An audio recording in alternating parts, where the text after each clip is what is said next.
Dostlar, çətin cümlələri tərcümə etməyə davam edirik. Növbəti cümlə. Он поддался тревоге и волнению. O təşvişə və həyəcana düşdü. Burada поддался biraz çətin formada olan sözdür və yenə də yüksək səviyyəyə aiddir.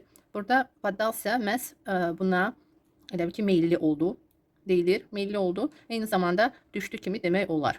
Sadəcə burada əşya deyil, heç nə düşmədi. Burada məcazi mənadadır. Düşdü. Rus dilində amma əgər siz bu fikirdə demək istəsəz, bu sözdən istifadə edə bilərsiniz. Поддался. Он поддался тревоге. Он поддался волнению. O təşvişə və həyəcana düşdü. Yenə də deyirəm, belə bir söz yüksək səviyyəyə aiddir və əgər artıq sizin söz bazanız varsa, asanlıqla cümlə qura bilirsinizsə, deməli siz artıq orta səviyyədəsiz və yüksək səviyyəyə keçid almalısınız. Buna görə də belə bir sözlər, belə bir söz birləşmələri, hətta cümlələri bilmək çox yaxşı olardı. Əgər siz nəyəsə meyilli oldu ya düşdü demək istəsəz bu fikirdə, deməli siz bu sözdən istifadə edə bilərsiniz. Növbəti cümlə. Он нервничал во время нашего разговора. Danışığımız zamanı o əsəbi idi. Во время zamanı, həmən zaman. Нашего разговора. Bizim danışığımız zamanı o əsəbi idi. Нервничал. Я кипел от злости. Burada sözbəsöz tərcümə edə bilərsiniz. Amma əlbəttə ki, məcazi mənada da deyə bilərsiniz. Mən qəzəbdən qaynayırdım. Və yaxud mən çox hissli idim. Mən hirslənirdim. Я был зол, adi halda deyirik. Я злился или я кипел от злости. Baxın, я злился adi cümlədir və я кипел от zlosti mən qəzəbdən qaynayırdım. Məcazi mənada da yenə deyə bilərsiniz bunu. Amma burada kipel nəsə qaynamırdı. Məhz sizin bu əsəbiniz yüksək səviyyədə idi. Bu halda Rus dilində bu cür demək olar və çox gözəl olar. Я кипел от злости или он кипел от злости. O qəzəbdən qaynayırdı. Çox qəzəbli idi. Çox hirsli idi. Его слова привели ее в ярость. Onun sözləri onu qəzəbləndirdi. Привели в ярость. Baxın, привели в ярость. Belə bir söz birləşməsi var. Deməli, əsəbləşməyə bir meyillilik oldu. Əsəbi bir hala gətirdi. Привели gətirdi. Əgər tək sözü tərcümə etsək, yarost, qəzəbə. Qəzəbə gətirdi, amma biz belə deyə bilmərik.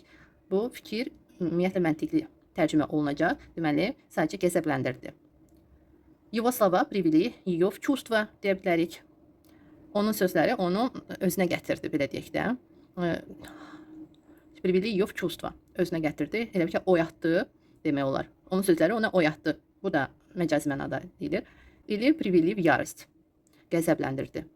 Çox gözəl bir söz birləşməsidir. Привели в какое-то состояние. Hansısa bir hala gətirdi bu insanı. Nəsə, hansısa bir hala gətirdi. Привели в ярость, привели в чувство. Əgər insan, məsələn, yıxılıbsa, huşunu itiribsə və başqa insanlar yaxınlaşıb ona su verib ya nəsə də edib və həmən insanı oyadıbsa, deməli, bu halda da belə bir sözdən istifadə edə bilərik. Привели ее в чувство. Elə ki, onu oyatdılar, onu özünə gətirdilər.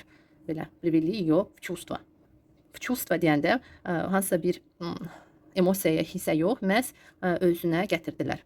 Məsələn, gəlin burada sizə yazım. Привели в чувство. Они быстро привели ее в чувство. Они быстро привели ее в чувство.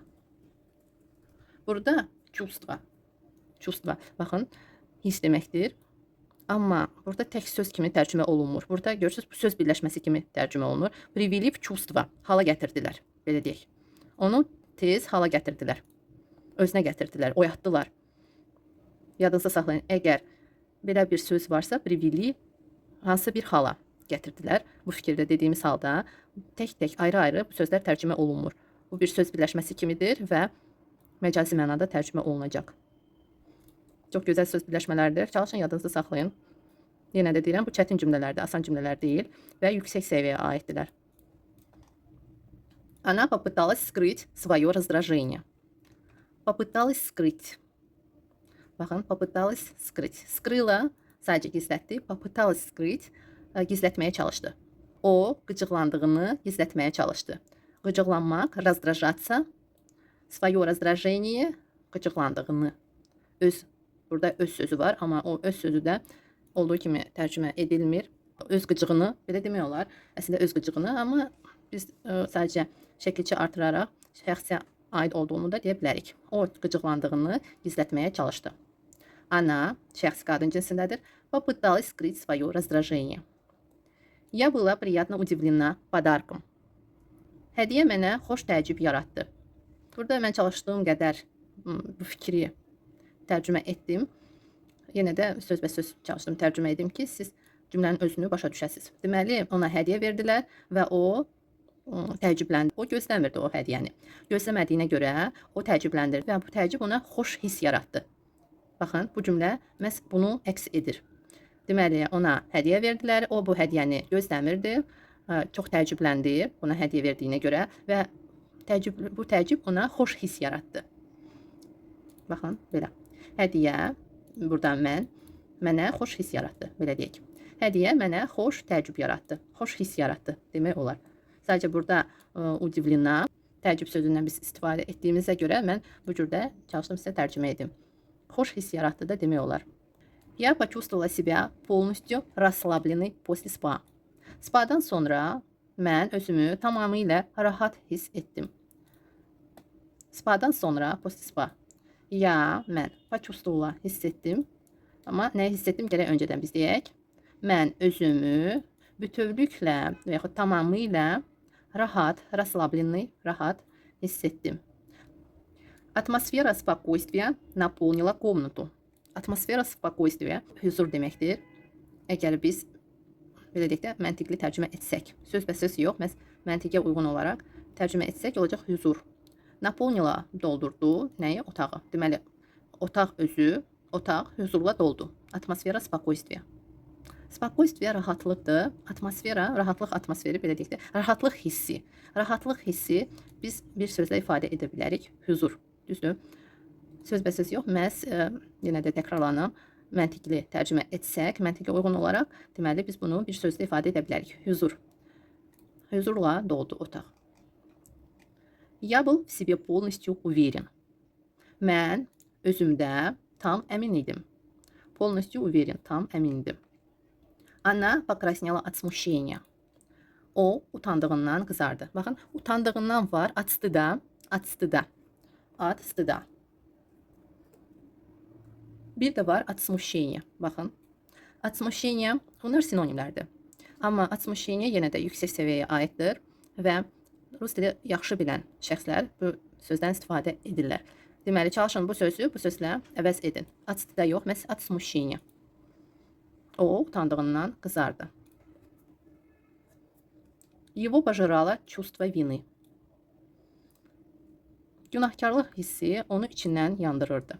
Baxın, pajırala yeyirdi deməkdir. Amma yenə də burada biz cümləni məntiqə uyğun tərcümə edirik. Его пожирало, onu, чувство vini. Deməli, günahkarlıq hissi onu yandırırdı. Amma biz bir də sözbəsöz tərcümə etsək tam aydın olmaz. Məhz içindən yandırırdı. Он чувствовал себя виноватым. O özünü günahkar hiss edirdi. Bu cürdə deyə bilərsiniz. Bu sadə bir cümlədir. Hər kəs bunu deyə bilər. On чувствовал себя виноватым. O özünü günahkar hiss edirdi. Və его пожирало чувство вины. Baxın, çox gözəl cümlədir.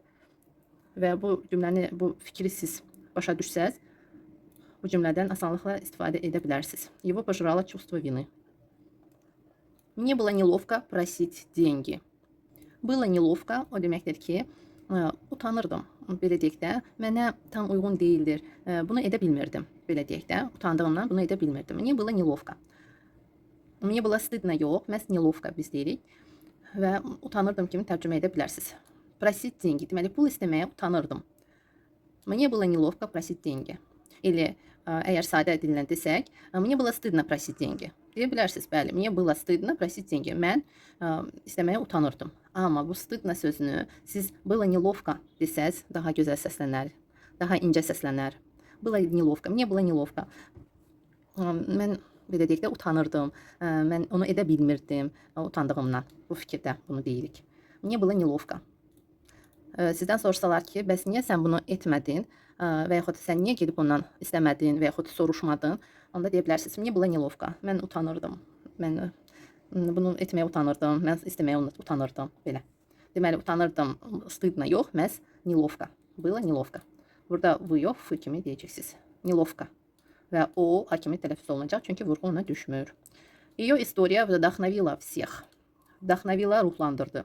Ее история, onun hekayəsi, hər kəsi, всех, hər kəsi ruhlandırdı. Вдохновила. Я была потрясена, услышав эту новость. Потрясена, belə loru dildə desək, şokdaydım. Mən elə olduğu kimi də tərcümə etdim. Deməli, потрясена, была потрясена, şokdaydım. Bu xəbəri eşidəndə mən şokdaydım. Я была потрясена, услышав эту новость. Bu xəbəri eşidəndə mən şokdaydım. Baxın, uzun cümlədir və çətin cümlədir. Buna görə də məntiqə uyğun tərcümə edirik. Bu cümlələr yüksək səviyyəyə aiddirlər. Ему было сложно сориентироваться на новом месте. Сориентироваться, uyğunlaşmaq. На новом месте. Yeni yerdə ona uyğunlaşmaq çətin idi. Ему было сложно сориентироваться. Uyğunlaşmaq deyəndə, baxın, сориентироваться sözündən mən istifadə etdim. O deməkdir ki, düşdüyü yer onun üçün yad idi və harda nə yerləşdiyini belə deyək də, yadda saxlamaq onun üçün çətin idi. Сориентироваться, uyğunlaşmaq. Bir də var, сконцентрироваться или сосредоточиться. Bu iki sözlər sinonimlərdir. Deməli, fikri cəmləmək deməkdir. Сконцентрироваться, fikri cəmləmək, сосредоточиться eyni zamanda da olduğu kimi tərcümə olunur. Deməli, fikri cəmləmək. Утрами ей сложно сконцентрироваться на работе. На работе. Burada на работе həm işdə kimi biz tərcümə edə bilərik, həm belə deyək də, fikrini işə cəmləmək çətin idi də deyə bilərik. Hər ikisi na работе deyiləcək, amma siz özünüz artıq öz fikrinizə uyğun olaraq tərcümə edə bilərsiniz. Deməli, işdə fikrini cəmləmək və yaxud işə fikrini cəmləmək. Siz bunu özünüz təyin edə bilərsiniz. Rus dilində eynidir. Səhərlər işdə diqqətini cəmləşdirmək ona çətin idi. Mən işdə kimi tərcümə etdim. Deməli, diqqətini işə cəmləmək ona çətin idi də deyə bilərsiniz. Мне было не тяжело справиться с этой задачей. Bu tapşırığın öhdəsindən gəlmək mənə çətin deyildi. Spravиться bir söz, iki sözlə ifadə olunur. Öhdəsindən gəlmək, spravиться. Не тяжело, çətin deyildir. Мне было, mənə idi, deyildi. Было не tяжело. С этой задачей, bu tapşırığın öhdəsindən. Burada задача riyaziyyatdakı olan tapşırıq yox, məhz qarşısına qoyulan tapşırıq nəzərdə tutulur. Постоянный шум в голове выводит меня из себя. Burada в голове sözündən istifadə etməyə də bilərik. В голове yox, məhz başında yox, sadəcə. Постоянный шум, davamlı səs məni özümdən çıxarır. Ola bilsin ki, qonşular təmir edirlər və bütün gün boyu səs gəlir və həmən səs sizə təsir edir və sizi özünüzdən çıxardır. Bu halda siz bu cür deyə bilərsiniz.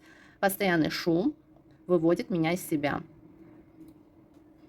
Və v голове də deyə bilərsiniz. Əgər başınızda səs olursa, belə bir narahatlıq olursa, siz bu cür deyə bilərsiniz. Постоянный шум в голове. Burada siz təyin edirsiniz harda? В голове выводит меня из себя. Başımdakı davamlı səs məni özümdən çıxarır. Deməli, siz harda olduğunu deməyə də bilərsiniz və yaxud növbəti cümlədə deyə bilərsiniz. Qonşular təmir edirlər və oradan gələn davamlı səs məni özümdən çıxardır. Bu cür də deyə bilərsiniz. Соседи делают ремонт. И постоянный шум, который идет оттуда, oradan gələn. Və yaxud sadəcə, постоянный шум выводит меня из себя. Который идет оттуда, oradan gələn. Я прочитала в ее глазах чувство зависти, когда она увидела мою новую машину. Deməli, belə bir uzun cümlə siz görsəz, demək olar ki, iki cümlə var burada. Siz bu когда sözündən başlaya bilərsiniz. İkinci hissədən başlaya bilərsiniz, əgər когда varsa. Amma rus dilində bu cür olmalıdır. Belə olsa daha yaxşı olar, daha qəşəng olar. O mənim yeni maşınımı görəndə, когда она увидела мою новую машину, mən onun gözlərindən qısqanclıq hissi oxudum. Я прочитала, mən oxudum.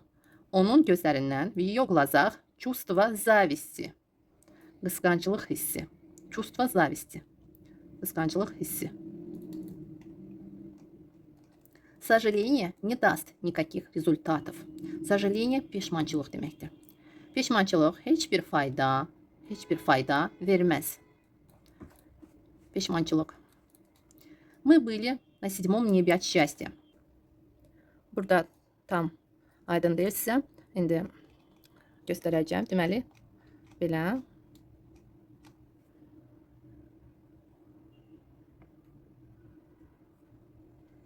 Когда выиграли престижную стипендию.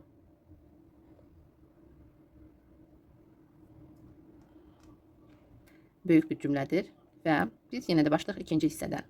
Когда выиграли престижную стипендию, nüfuzlu təqaüd qazandığımız zaman мы были на 7-м nебе от счастья.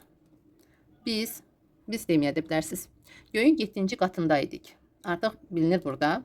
Çünki deyirik qazandığımız zaman. Artıq şəxs təyin olunub. Bilirik ki, biz qazandığımız zaman göyün 7-ci qatındaydıq. Были на 7-м небе от счастья. Он копил в себе эмоции, пока не сорвался. Или же пока не вышел из себя. Özündən çıxmazdan öncə, пока не вышел из себя. Baxın, eyni tərcümə olunacaq. Пока не вышел из себя. Или пока не сорвался. Burada sadəcə biz bu cümləni də belə tərcümə edəcəyik. Özündən çıxmazdan öncə. Ona görə siz söz və sözdə deyə bilərsiniz. Baxın, bu cürdə deyə bilərsiniz. Burada artıq o həmən fikir bildirilir və bu cümlə artıq yüksək səviyyəyə aiddir. Пока не сорвался. Özündən çıxmazdan öncə.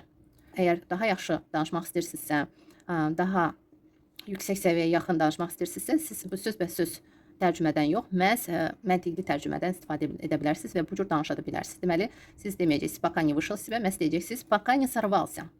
Özündən çıxmazdan öncə o bütün emosiyalarını içində yığırdı. Он копил в себе, içində yığırdı emosiyalarını, emosiya. Burada копил yığırdı. Собирал biz deməyəcəyik. Nəyə görə biz deməyəcəyik? Çünki bu hissdir.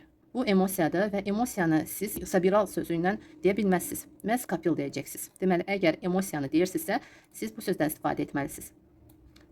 Копил эмоции. Он бывает в ярости, когда я не отвечаю на его звонки. Onun zənglərinə cavab verməyəndə o qəzəblənir. Он bывает в ярости. Burada yenə də hissdir və burada məntiqli tərcümə edirik. Çünki bывает в ярости qəzəb halında olur. Biz bu cür demirik. Sadəcə qəzəblənir. Qəzəblənir. Bывает в ярости. Məhz əgər siz zəng etmirsiniz, o bu hala gəlir. O qəzəblənir. Я разочаровалась в нем после вчерашнего поступка. Я разочаровалась. Şəxs qadın cinsindədir. Разочаровалась. Əgər şəxs kişi cinsində məyus oldusa, deyəcəksiniz. Я разочаровался. Я разочаровался. Mən məyus oldum.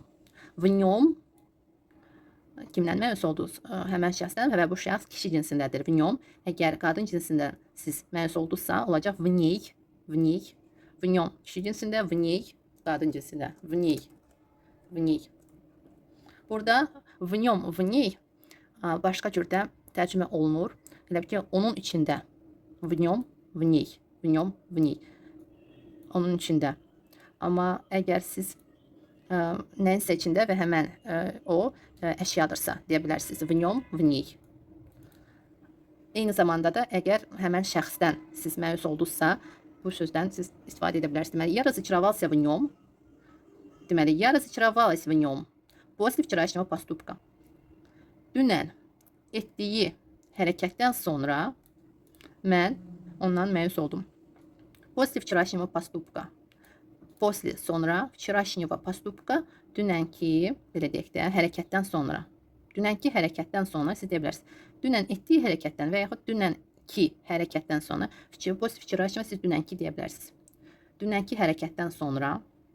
Dünənki. Dünənki hərəkətdən sonra. Dünənki hərəkətdən sonra. Və yaxud elə bu cürdə qalsın. Dünən etdiyi hərəkətdən sonra mən ondan məyus oldum. Его замечания были не к месту. Не к месту yersiz. Были idilər. Его замечания. Onun iradları. Замечания ola bilsin ki, bir neçədir və yaxud bir ədəddir. Его замечания biz burada cəmdə işlətdik. Его замечания bir irad əgər bildirdisə olacaq ye. Onun iradı yersiz idi. Və yaxud iradları əgər biz cəmdə deyəcəksə, olacaq onun iradları. Gəlin təkdə götürək, bir iradı bildirdi. Onun iradı yersiz idi. Его замечание было, burada onda уже cəmdə yox. Təkdə olacaq. Было не к месту. Burada nəyə görə o, amma a kimi tələffüz olunur? Çünki замечание sözü orta cinsdədir. Nə iradı? İrad rus dilində orta cinsdədir. Его замечание было, vurğu düşmədiyinə görə a kimi tələffüz olunur. Не к месту. Yersiz. Belə dostlar, 50 cümlə və biz bunları tərcümə etdik. İnanıram ki, çox bəyəndiniz bu dərsi. İstədiniz və mən sizə çalışdığım qədər ən gözəl və maraqlı cümlələr yazdım. Bu bütün cümlələri mən sizə özümdən yazdım. Heç bir kitabdan götürməmişəm dostlar. Əgər başqa bir cümlələr istəsəniz, mənə yazın. Bu dərsin ardını sizin üçün hazırlayacağım və orada artıq siz istədiyiniz cümlələr olacaq. Sadəcə çalışın biraz tez yazın. Mən əgər növbəti yeni dərs hazırlasam, ola bilsin ki, artıq video paylaşmağın vaxtı uzanacaq. Mən istəyəcəm sizə yeni dərs yazım, eyni zamanda sizin cümlələri də hazırlamalı olacağım. Ona görə də uzun müddət gözləməli olacaqsınız. Bu baş verməsin deyə ən yaxın zamanda, bugün və yaxud sabah çalışın, şərhlərdə öz cümlələrinizi yazın və mən sizə bu 2 gün ərzində tez tərcümə edim və paylaşım sizinlə ki, siz istədiyiniz cümlələrdə artıq asanlıqla tərcümə edə biləsiniz, öyrənəsiniz. Belə dostlar, əgər oradan da bu dərsi bəyəndinizsə, şərhlərdə yazın. Mənə çox xoş olacaq oxumaq ki, siz bəyənirsiniz. Ümumiyyətlə, tək bu dərsi yox, bütün dərsləri əgər bəyənirsinizsə, şərhlərdə yazın və bəyəndiyim işarəsini də basın ki, mən bilim ki, oradan da bəyənirsiniz. Oradan da səbirsizliklə gözləyirsiniz. Əslində yazırsınız mənə. Çoxlu xoş sözlər yazırsınız. Təşəkkür edirəm hər birinizə. Və əlbəttə ki, sizi yarı yolda qoymayacağım. Davamı mütləq və mütləq gələcək. Sadəcə sizdən də aktivlik gözləyirəm. Şərhlərdə mütləq yazın. İstədiyiniz sualları verə bilərsiniz. Fikirlərinizi yazın və bəyəndim işarəsində mütləq bütün dərslərdə basın. Təşəkkür edirəm hər birinizə. Növbəti dərsdə görüşərik. Hələlik. Do svidaniya.